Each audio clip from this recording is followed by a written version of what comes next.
அடிச்சு தான் லைஃப் கடைசி வரைக்கும் அடிச்சு நீ ஆடு மாமு என் மாமு.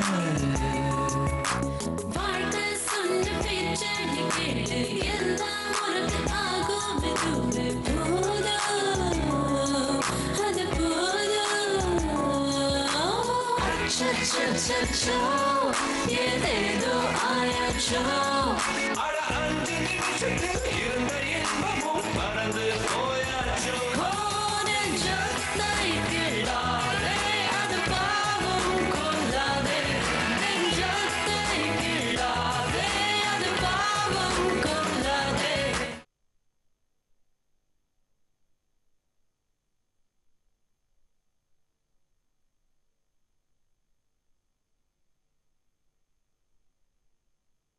நீங்கள் உபசரிக்கிற விதத்தை பார்த்தா எங்கள் அம்மா ஞாபகம் வந்துருச்சு. கண்டிப்பாக இன்னொரு நாள் டெல்லி போகிறதுக்கு முன்னாடி உங்கள் கையால் காஃபி சாப்பிட்டு தான் நான் ஃப்ளைட் ஏறுவேன். ஆண்டி, இது என்ன சூப்? யாருக்கு தெரியும்? இன்னைக்கு தான் புதுசா ட்ரை பண்ணேன். நான் முடிவு பண்ணிட்டேன், உனக்கு கூடிய சீக்கிரம் டும் டும் பண்ணி வைக்கிறதா. அதுக்கு தான் இன்னைக்கு புள்ளையார் சொல்லி போட்டு ஆரம்பிக்க போறேன். படம் எடுக்கிறியா? படம் வா வா வா வா, இப்படி வந்து எடு. கிளியரா இருக்கா? இப்ப எடு. படம் எடுக்கிறியா? படம் வா. அக்கா தங்கச்சி சண்டை போட்டா படம் எடுப்பியாயா? நீ எல்லாம் படிச்சவனாயா? பிச்சிருவான் பிச்சு. பா பா போட. ஏயா இத்தனை பேர் நின்னு வேடிக்கை பார்த்துட்டு நிக்கிறீங்களே, உங்களுக்கு கொஞ்சமாவது ஈவு இறக்கம் இருக்கா? ஒரு பொம்பளைய நடுத்தெருல நாய் அடிக்கிற மாதிரி இருந்தாலும் அடிச்சுக்கிட்டு இருக்கான். யாருக்காவது தட்டி கேட்கணும்னு தோணுச்சா? ஓசியில மட்டும் நல்ல லைவ் ஷோ பார்க்க தெரியுது, உங்களுக்கு மனிதாபிமானம்ங்கிறது கொஞ்சம் கூட இல்லையா? போங்க போங்க போங்க. என்னம்மா இப்ப என்னம்மா பிரச்சனை உனக்கு? 4 வீட்டுல வேலை செஞ்சு பொழைக்கிறேம்மா. சம்பாதிக்கிற பணத்துல இப்படி குடிச்ச காலி பண்றாருமா. ஒரு படியா எந்த வேலைக்கும் போறதில்ல. நான் தான் இப்படி படிக்காம நாய் பழப்பு பொழைச்சிட்டு இருக்கேன். என் பொண்ணையாவது படிக்க வைக்கலான்னு ஸ்கூல் ஃபீஸ் கட்டுறதுக்கு காசை இழுத்து பிடிச்சு சீட்டு போட்டிருந்தேம்மா. அது இந்த ஆளுக்கு தெரிஞ்சிடுச்சு. அதனால நடு ரோட்ல வச்சு அசிங்கம் பண்றாருமா. இவன் கூட வாழ்றதுக்கு எதையாவது அரைச்சு குடிச்சு செத்து போயிடலாமா? நீ ஏமா சாகணும்? நீ ஏன் சாகணும்? இவன மாதிரி கேடு கட்டவன் தான் சாகணும். ஒரு பொம்பளைய கை நீட்டி அடிக்கிறேன், நீ எல்லாம் ஆம்பளையா? இந்த பாரு, நீ கூட தான் என்ன ஆம்பளைன்னு பார்க்காம அடிக்கிற. அது தப்பு இல்லையா? இங்க பாரு, வாயில மூக்குல ரத்தம் வருது. டீசெண்டா வாயில பேசிருக்கலாம்ல. எதுக்கு கை நீட்டுற? போலீஸா நீ? போட்டேனா? இவளை அடிக்கும் போது உனக்கு எங்கடா போச்சு இந்த புத்தி? ரத்தம் வருதுல, வலிக்குதா உனக்கு? வலிக்குதாவா? உயிரே போதுமா. இதுக்கு வைத்தியம் பாக்குறதுக்கு நீ காசு கொடுப்பியா? அடி செருப்பால. அவளுக்கு இப்படிதாண்டா வலிச்சிருக்கோம். உன்னெல்லாம் இப்படியே விட்டா சரியா வராது. ஸ்டேஷன்ல வச்சு லாடம் கட்டணும்டா. வா வா. தாயே, நீ காசு கூட கொடுக்க வேணாமா? இடத்த காலி பண்ணுமா. என்ன ஆளை செட் பண்ணி அடிக்கிறியா? வச்சுக்கிறேன் உன்ன. வீட்டு பக்கம் வா. ஏய், நீ என்னடா வச்சுக்கிறது? வாங்குனது பத்தலையா? இன்னும் வேணுமா உனக்கு? ஃபேமிலி மேட்டர் மாதிரி நீ கண்டுக்காம போமா. முடியாதுடா. இன்னொரு தடவை நீ இவளை அடிக்கிறத பார்த்தேன், கேள்விப்பட்டேன்னு வையி, இந்த ஏரியா இன்ஸ்பெக்டர் சொல்லி முட்டிக்கு முட்டி தட்டி 3 மாசம் உள்ள தள்ள வேண்டாம். இந்த பாரு அலமேலு, உன் பொண்ணு படிப்பு விஷயத்த நான் பாத்துக்கிறேன். ஓகே? பாப்பா இங்க வா. நல்லா படிக்கணும். படிச்சு வேலைக்கு போய் உங்க அம்மாவை நல்லபடியா பாத்துக்கணும். புரியுதா? இந்த பாரு அலமேலு, இந்த ஆளை வீட்டு பக்கமே சேர்க்காத. என்ன? இந்தா குடிச்சத ஏதாவது வாங்கிக்கோ. இந்தா இந்தா பாப்பா, இந்தா புடி. பிஸ்கட் வாங்கி சாப்பிடு. என்ன? சரி சரி, நீங்க கிளம்புங்க. சரிங்கம்மா. ஓகே வாங்க. ஏய், நீ எங்க போற? போய் உட்காருப்பா. நான் திரும்பி வர வரைக்கும் இந்த இடத்த விட்டு நேரக்கூடாது. நகந்தேன்னு வையி, தொலைச்சு போடுவேன். தொலைச்சு. நீ வா சுஜாதா, வா போலாம். ஆண்டி, அந்த ஆளு. வா வா. Madam madam madam, cellphone madam. இந்த பாரு, இனிமே நீ போட்டோ எடுக்கிறத பார்த்தேன்னு தெரிஞ்சிச்சுன்னு வையி, அவ்வளவுதான். தொலைச்சு போடுவேன். தொலைச்சு. ஓடிப்பா. என்ன சுஜாதா அப்படி பாக்குற? பிரமிப்பா இருக்கு. நீங்க ஆனா நீங்க என்னோட ஃப்ரெண்ட் நினைக்கும் போது எனக்கு ரொம்ப பெருமையா இருக்கு. ஆமா, நீங்க எப்பவுமே இப்படித்தானோ? எப்படி? புது புது டைமென்ஷன்ஸ் எல்லாம் காட்டுறீங்க. ஆனா உங்கள மாதிரி ஒவ்வொரு ஊர்லயும் 4 பேராவது இருக்கணும். அப்பதான் இந்த மாதிரி இன்சிடென்ட்ஸ் எல்லாம் நடக்காது. பொம்பளைங்களை எல்லாம் மதிக்கணும், அவங்கள நல்லபடியா நடத்தணும்னு இந்த ஆம்பளைங்களுக்கு எல்லாம் புரிய வரும். ஆனா எனக்கு ஒரு டவுட். என்ன? அந்த ஆளையே நீங்க அங்கேயே உட்கார சொன்னீங்க. சும்மா அதெல்லாம் நீ ஒண்ணும் கவலைப்படாத. அவன் ஒண்ணும் அங்கேயே உட்கார்ந்துருக்க மாட்டான். என்ன, இன்னும் 1 வாரத்துக்கு சண்டை போட்டா கூட அடிக்கிறதுக்கு யோசிப்பான். சரி வா, நமக்காக ஒருத்தர் வெயிட் பண்ணிக்கிட்டு இருக்காரு. அவர் போயிட்டாருன்னு வை, நம்ம யோசிக்கணும். வா வா வா வா. இந்தப்பா ஆட்டோ எடு எடு எடு. போ போ ஸ்பீடா போ. என்னன்னே தெரியல. அண்ணன் முகமே சரியில்லை. ஆபீஸ் டென்ஷனா இல்ல வேற ஏதாவது ப்ராப்ளமானு தெரியல. என் வீட்டுக்காரரும் நானும் பல தடவை கேட்டோம், ஒண்ணு இல்லைன்னு சொல்லிடுச்சு. உன் கல்யாணத்துக்கான லோன் வாங்கினதா சொன்னார்ல, அவங்க ஏதாவது ப்ரெஷர் பண்றாங்களான்னு தெரியலையே. அந்த மாதிரி இருந்தா கூட இவர்கிட்ட எமர்ஜென்சிக்கு வாங்கி அட்ஜஸ்ட் பண்ணிக்குவேன். ஆனா அண்ணன் பிடி கொடுத்தே பேச மாட்டேங்குது. என்னம்மா அக்கா தங்கச்சிங்க எல்லாரும் சேர்ந்து மீட்டிங் போட்டு பேசிட்டு இருக்கீங்க? அப்படி என்ன விஷயம் எனக்கும் கொஞ்சம் சொல்லலாம்ல? அதெல்லாம் ஒண்ணும் இல்ல அத்தை, சும்மா தான் பேசிட்டு இருந்தோம். நாங்க 3 பேரும் ஒன்னா உட்காந்து பேசி கிட்டத்தட்ட 1 மாசத்துக்கு மேல ஆகுது. அர்ச்சனாவுக்கு அவர் வீட்டுக்காரரு மாசம் மாசம் ஏதாவது வாங்கி கொடுத்துட்டே இருப்பாரு. அது லேட்டஸ்டா ஏதோ கம்பல் வாங்கி கொடுத்தாராம். அத பத்தி தான் பேசிட்டு இருந்தோம். அது சரி, 3 லேடிஸ் சேர்ந்தா பேசுறதுக்கு விஷயமா இல்ல? நல்லா பேசிட்டு இருங்க. நான் வந்த விஷயத்த சொல்லிடுறேம்மா. சந்தியாவுக்கு கல்யாணம் ஆகி 1 மாசம் ஆக போகுதுல்ல, அதோட முதல் வெள்ளிக்கிழமை 2 நாள்ல வருதுமா. அதுக்கு உங்க அண்ணன் வீட்ல இருந்து வெத்தலை, பாக்கு, பழம், குத்து விளக்கு இதெல்லாம் சீதனமா கொண்டு வரணும். இதெல்லாம் சாமிக்கு வச்சு அவ விளக்கேத்தணும்ல. இந்த விஷயத்த உங்க அண்ணன் கிட்ட மறந்துடாம சொல்லிடுமா என்ன?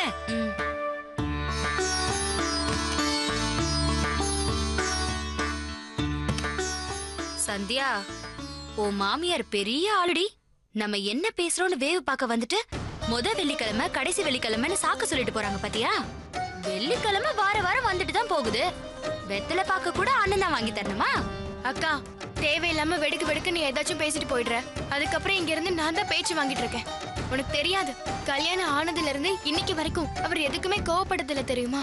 ஆனா நீ அப்படி பேசிட்டு போன அன்னைக்கு எவ்வளவு கோவப்பட்டாரு தெரியுமா? ஆனா நீ அப்படி பேசிட்டு போன அன்னைக்கு எவ்வளவு கோவப்பட்டாரு தெரியுமா? அவர் எதுக்கு தேவையில்லாத விஷயத்துல எல்லாம் மூக்க நுழைக்கிறாரு? அக்கா போதும், சந்தியா தான் சொல்றல்ல, மறுபடியும் ஏதாவது பேசி அவளுக்கு பிரச்சனை வர மாதிரி பண்ணிடாத. நல்ல வேலைக்கா, அத்தை வரும்போது அர்ச்சனாக்கா அண்ணன் அந்த பொண்ணை ரிஜெக்ட் பண்ண விஷயத்த சொல்லவே இல்ல. அது மட்டும் அத்தைக்கு தெரிஞ்சது, மறுபடியும் கல்யாணத்தை பத்தி பேச ஆரம்பிச்சிருப்பாங்க. அப்புறம் பிருந்தாக்கா ஏதாவது சொல்ல எனக்கு தான் ஏதாச்சும் பிரச்சனை வரும். ஆமாண்டி, எனக்கு வேற வேலையே இல்ல பாரு. அதான் எங்க பிரச்சனை பண்ணலான்னு முடிவோட அலைஞ்சிட்டு இருக்கேன். என் வீட்லயே தினம் 100 பிரச்சனை இருக்கு. இதுல தேவையில்லாம எல்லாரும் என்ன கரிச்சு கொட்டிக்கிட்டே இருங்க. எனக்கு இதுவும் வேணும், நல்லா வேணும். அன்னைக்கு அவரே சொன்னாரு அவசரப்படாதன்னு. நான் தான் மனசு கேட்காம அண்ணனுக்கு ஒரு நல்லது பண்ணணுமேன்னு அந்த பொண்ணு வீட்டுக்கு நடையா நடந்து எல்லா ஏற்பாடையும் பண்ணி வச்சேன். கடைசியில அண்ணன் வந்து சொதப்பிட்டாரு. அந்த பொண்ணு வீட்டுக்காரங்க வேற என்ன நிக்க வச்சு நாக்க புடுங்குற மாதிரி ஏதோ கல்யாண புரோக்கர் மாதிரி அசிங்கமா பேசினாங்க. எனக்கு செருப்பால் அடிச்ச மாதிரி இருந்துச்சு. பொண்ணு பாக்குறது பிடிக்கலனா அன்னைக்கே ஸ்ட்ராங்கா சொல்லி தொலைக்க வேண்டியதானே? அக்கா கொஞ்சம் நிறுத்துறியா?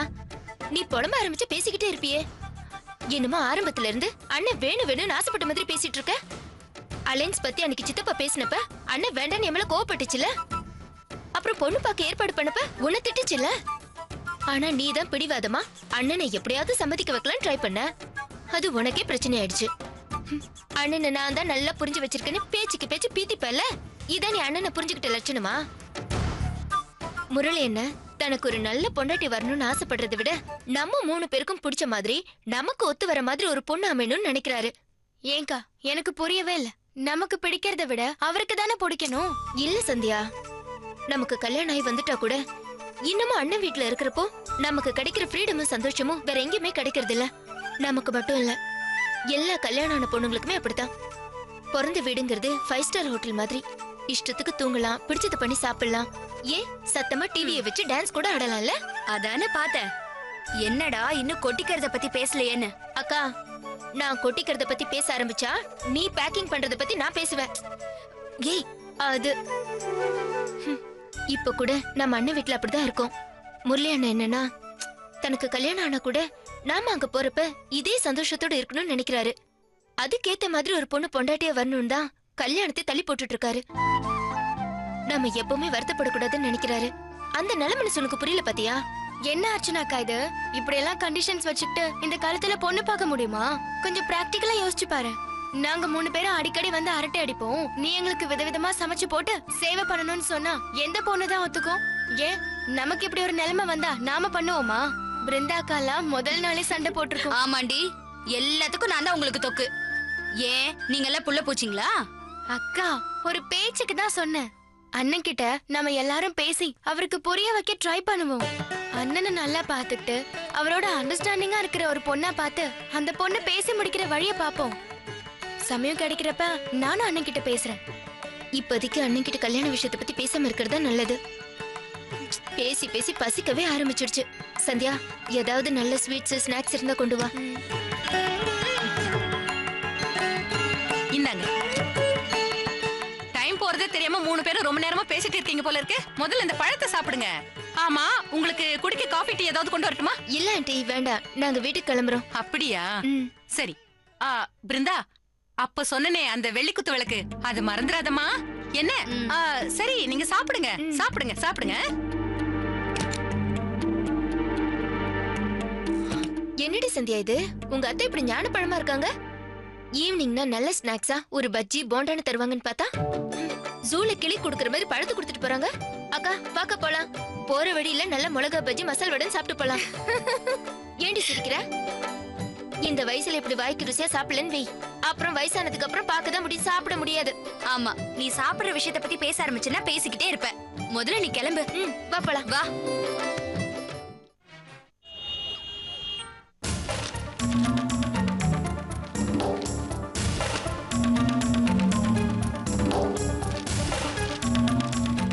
என்விஆர், இந்த ஃபைல் எடுத்துட்டு போய் ரூம்ல வைங்க. சரிங்க மேடம். இம்பார்ட்டன்ட்.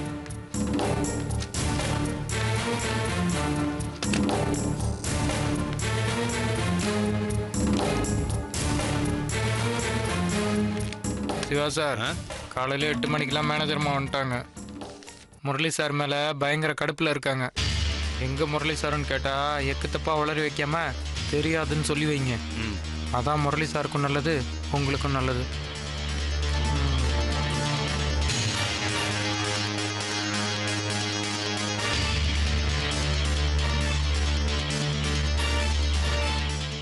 மிஸ்டர் சிவா, இங்க வாங்க. எங்க உங்க ஃப்ரெண்டு? இன்னைக்கும் வரலையா? இல்ல சிஎல் ஸ்லிப்ல சைன் பண்ற அளவுக்காவது இருக்காரா? இல்ல அதுவும் முடியலையா? எஸ் மேடம், இன்னைக்கு காலையில வரைக்கும் 102 டிகிரி இருந்தது மேடம். அவர் சிஸ்டர் ஹஸ்பண்ட் தான் கார்ல ஹாஸ்பிட்டல் கூட்டு போயிருக்காரு. டைஃபாய்டு, மலேரியா எல்லாத்துக்கும் பிளட் டெஸ்ட் எடுக்கணுமா? என்ன சிவா, என்ன ஆச்சு முரளிக்கு? சின்ன குழந்தைகளுக்கு வந்து பரீட்சைனாலே தானா வர ஜுரம் மாதிரி இவருக்கு ஆடிட்டிங் ஃபீவர் வந்துடுச்சா என்ன? இவரை வச்சுட்டு நான் என்ன? அவரோட ஃபைல தான் ஆடிட்டர் உள்ள பாத்துட்டு இருக்காரு.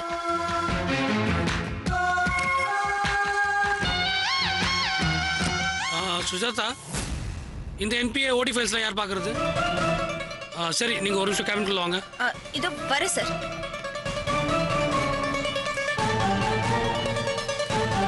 பாத்தீங்களா, உங்க ஃப்ரெண்ட் கிட்ட சொல்லுங்க, எல்லாத்தையும் நான் ஃபேஸ் பண்ண வேண்டியதா இருக்கு.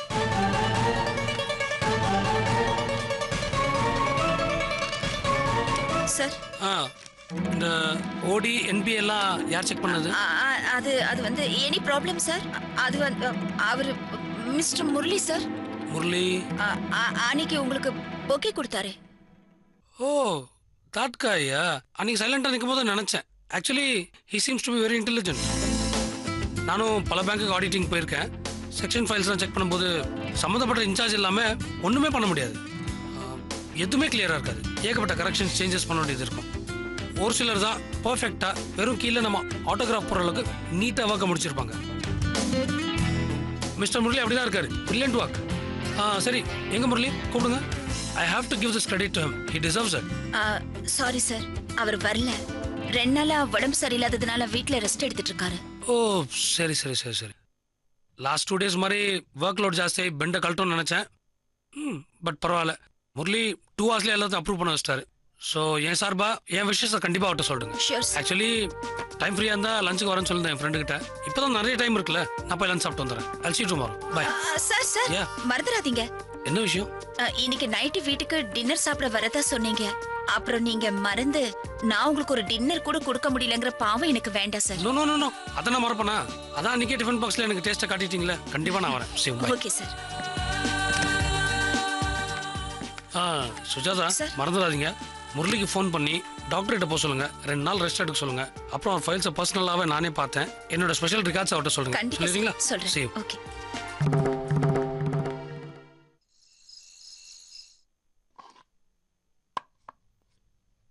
அர்ச்சனா ம் நம்ம 2 பேர் சேர்ந்து உட்காந்து சாப்பிட்டு ரொம்ப நாள் ஆச்சு. வா உட்காரு. இல்லைங்க நீங்க சாப்பிடுங்க. அட பரவாயில்ல உட்காரு. எங்க போற? இல்லைங்க நான் சாப்பிட ராகி தோசை எடுத்துட்டு வர வேண்டாமா? பரவாயில்ல, இன்னைக்கு நீ நார்மல் சாப்பாடே சாப்பிடு. உருளைக்கிழங்கு ஃப்ரை, அப்புறம் கேஸ் ப்ராப்ளம், வெயிட் போட்டுரும். பரவாயில்ல உட்காந்து சாப்பிடு. என்னங்க அப்புறம் ராகி தோசையை யார் சாப்பிடுறது? வேஸ்டான உங்களுக்கு பிடிக்காதுல்ல? பரவாயில்லம்மா, போனா போகுது. இன்னைக்கு ஒரு நாளைக்கு உட்காந்து சாப்பிட. நான் வேணும்னா அத காலையில நீங்க ஜாகிங் போறதுக்கு முன்னாடி சாப்பிடுறதுக்கு பிரெட் டோஸ்ட்க்கு பதிலா கொடுத்துட்டுமா? நக்கலு. என்ன டென்ஷன் படுத்தாம உட்காந்து சாப்பிடுறியா? என்ன ஏன் தான் கேட்டோன்னு ஃபீல் பண்ண வைக்காத. உட்காரு உட்காரு.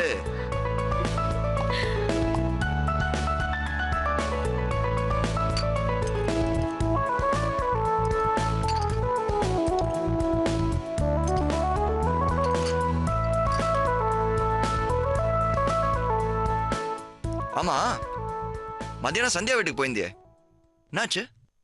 பிருந்தாவும் வந்திருந்தாங்களா? ஆமாங்க, சந்தியாவோட மாமியார் தான் கூப்பிட்டு சொல்லியிருந்தாங்க. விஷயம் ஒன்றும் பெருசா இல்ல. சந்தியாக்கு கல்யாணம் ஆகி 1 மாசம் முடிஞ்சு முதல் வெள்ளிக்கிழமை வருது. அன்னைக்கு காலையில பிறந்த வீட்டுல இருந்து பூ, ஸ்வீட்டு, பழம், வெள்ளி குத்து விளக்குலாம் கொண்டு போய் வச்சு சாமி கிட்ட விளக்கு ஏத்தணுமா. இது பொம்பளைங்க சமாச்சாரம். பெரியவங்க இருந்து அவங்க கிட்ட சொல்லலாம். அதான் அவங்க கிட்ட சொல்லி ஏற்பாடு பண்றதுக்கு கூப்பிட்டேன்னு சொன்னாங்க. நீ சொல்றது என்னமோ ரைட்டு தான். இதுக்காக போய் முரளியெல்லாம் டிஸ்டர்ப் பண்ணிட்டு இருக்க முடியாது. என்ன வேணுங்கிறத நீ லிஸ்ட் போட்டு வாங்கி வச்சுக்கோ. நம்ம 2 பேரும் சேர்ந்து போய் வாங்கிட்டு வந்துருவோம். அதுக்கப்புறம் சந்தியா வீட்டுல சீரு கொடுக்கும் போது வேணா பிருந்தாவை கூப்பிட்டுக்கலாம். டைம் இருந்தா முரளி நம்ம கூட ஜாயின் பண்ணிக்கிட்டோம். சரிங்க. ஆமா, ரொம்ப நாளைக்கு அப்புறம் அபூர்வ சகோதரிகள் 3 பேர் சேர்ந்திருக்கீங்களே, என்ன பிளான் போட்டிருக்கீங்க? எந்த பிளானும் போடலைங்க, பொதுவா தான் பேசிட்டு இருந்தோம். அப்படியே அண்ணன் கல்யாணத்தை பத்தி பேச்சு வந்துச்சு. தங்கைங்க 3 பேரையும் அட்ஜஸ்ட் பண்ணிட்டு போற மாதிரி பொண்ணா இருக்கணும்னு அண்ணன் நம்ம கிட்ட பேசினத சொன்னேன். அப்புறம் பொண்ணு தேடுற விஷயத்துல ரொம்ப கவனமா, ஒரு தடவைக்கு 10 தடவை யோசிச்சுதான் பண்ணணும்னு பேசணும். கரெக்ட் அர்ச்சனா, இதெல்லாம் லைஃப் மேட்ரு. கல்யாணம் பண்ணி வைக்கிற விஷயத்துல மட்டும் எப்போதுமே கேர்ஃபுல்லா இருக்கணும். இப்பதான் பார்த்தல ஏகப்பட்ட டைவர்ஸ் கேஸுங்க, அதனாலதான் சொல்றேன். ஆமாங்க, அண்ணனே எங்களுக்கு கல்யாணம் பண்ணி வைக்கணும்னு லேட்டா பண்ணிக்கிறாரு. அது 100% சரியா இருக்கணும்னு தான் எங்களோட ஆசையும். ஏய், லேட் ஆனாலும் முரளிக்கு என்ன குறைச்சல? நல்ல ஜாப்ல இருக்காரு, சாஃப்ட் பர்சன், அப்புறம் ஸ்மார்ட்டா வேற இருக்காரு. ஆஸ் அ பர்சன் ரொம்ப நல்ல டைப் வேற. இன்ஃபேக்ட் முரளி மாதிரி ஒரு மாப்பிள்ளை கிடைக்கிறதுக்கு அந்த பொண்ணு தான் கொடுத்து வச்சிருக்கணும். ஆமா ஆமா, யாருக்கு அந்த அதிர்ஷ்டம் கிடைக்க போதோ? ஏன் அர்ச்சனா, அது ஏன் சிஸ்டரா இருக்கக்கூடாது? யாரு? ஆனந்தியா? அது குழந்தைங்க. அட ஆனந்தி இல்லம்மா, என் பெரியம்மா பொண்ணு. அவளும் எனக்கு தங்க முறை தானே. அந்த இடம் முரளினுக்கு அமைஞ்சா நல்லாதான் இருக்கும். பொண்ணு அழகா தான் இருப்பா. ஆனா அவங்க ஸ்டேட்டஸ் வைஸ் பெரிய இடமாச்சே, அவங்க வீட்டுல சம்மதிப்பாங்களா?